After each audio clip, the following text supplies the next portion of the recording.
Guys वैसे तो ये लोग पोस्ट करने लायक था नहीं, क्योंकि मैंने सोचा ही नहीं था ऐसा कुछ होगा। बट जब भी मैं प्रैक्टिस करती हूँ ना, कैमरा ऑन कर लेती हूँ, क्या पता कुछ नया क्रिएट हो जाए। क्योंकि जब हम कोई चीज़ कर रहे होते हैं इन बिटवीन, तो ऑलरेडी किसी ने पहले ही कर रखी होती है ना, कि तभी तो हम लोगों को पता चलता है कि कुछ डिस्कवर हुआ है।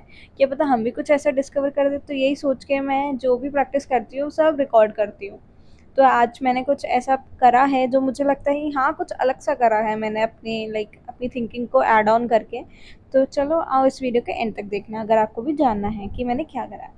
फर्स्ट जो हमने आई मेकअप कर रखा था उसको रिमूव कर लिया माइसिलर से, फिर देन हमने कंसीलर लगा लिया, उसको लॉक आउट कर लिया।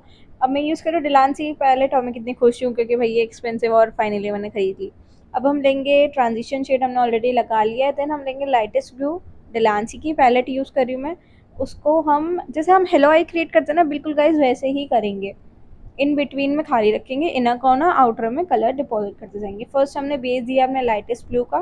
देन उसको डीप एंड डार्कर करेंगे हम थोड़े डार्क ब्लू से, जो आपको लिलांसी की पैलेट में आराम से मिल जाएगी। उसको डीप एंड डार्कर करने के बाद हम नेवी ब्लू शेड लगाएंगे उसको ज़्यादा डीप एंड डार्कर करने के लिए। और हमेशा याद रखें जब भी आप कलर्स लगाएं, वो एक इल्यूजन क्रिएट करना चाहिए कि एक में से एक कलर निकल रहा है। उसको अच्छे से स्मर्ज आउट करना है, जब तक वो ब्लेंडेड आउट नहीं हो जाता है, एक कलर का इल्यूजन नहीं बन जाता। और बीच में खाली स्पेस रखना है, क्योंकि हम हेलो जैसे ही क्रिएट कर रहे हैं। फिर अब हम लेंगे एक वाइट कंसीलर, स्विस ब्यूटी का मैं 10 नंबर ले रही हूँ। उसको मैं ब्रश पे लगाऊंगी। फिर एक कट क्रीज बनाने का मैंने थोड़ा एक हैक देखा था, तो वो ट्राई करने की कोशिश, अगर सही हुआ तो आप लोग भी ट्राई कर सकते हैं उसे।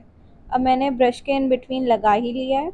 अब मैं लगाऊंगी अपनी आई लाइनर वाली स्पेस पे, वहाँ पे मैं रखूंगी, हल्का सा प्लेस करूंगी, फिर मैं बिल्कुल ऊपर देखूंगी। फिर हमें मिल जाएगी एक गाइडेंस। इस गाइडेंस को फॉलो अप करके ही हमें, मैं वैसे बोलती हूँ कि कट कैसे मारते हैं, तो ये मेरी भाषा में बोला जाएगा कट मारा है मैंने।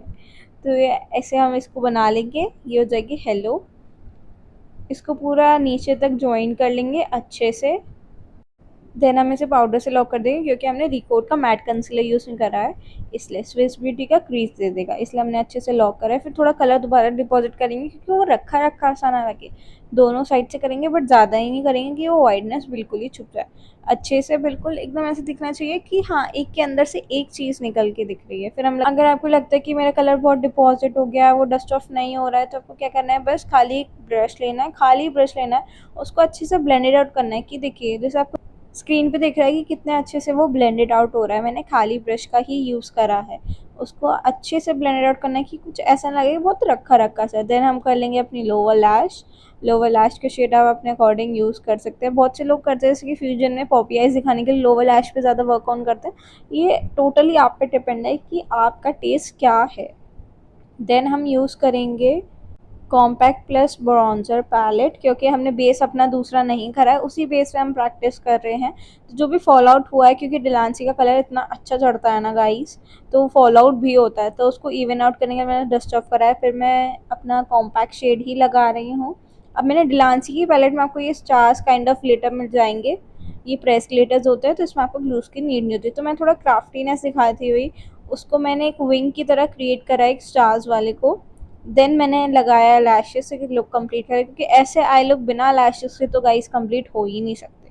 उसको लैशेस को बिल्कुल अच्छे से अपनी नेचुरल लैशेस से अटैच किया है। सब कुछ अच्छे से करने के बाद है is the final look. Guys आप देख सकते हैं कितना ब्यूटीफुल लग रहा है। मतलब मैंने एक्सपेक्ट नहीं करा था कि मैं प्रैक्टिस में भी कुछ बढ़िया सा कर लूँगी, इसलिए मैं हमेशा कैमरा ऑन रखती हूँ।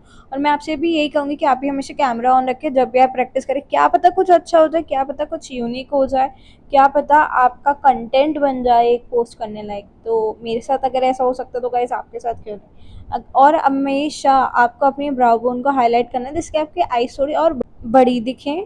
फिर उसको आप अच्छे से फ्लॉन्ट कर सकते हैं।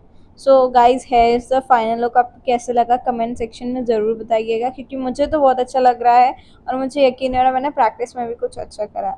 अगर आप ऐसे ही नए नए लुक्स, नए नए हैक्स जानना चाहते हैं, तो नंदी को फॉलो करना ना भूलें। And thank you for watching.